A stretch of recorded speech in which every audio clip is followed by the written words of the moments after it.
how to delete Instagram account from your laptop or your PC. Firstly, go to instagram.com and log into your account. And after that, go to More and click on Settings. And after that, on the Settings, go to Help and go to Help Center. And here in the Search Health Articles, search for Delete Account.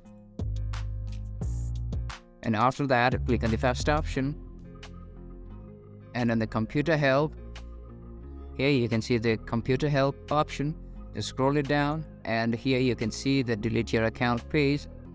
Click on the option, and you will be redirected to this page. Select the reason why you want to delete your Instagram account.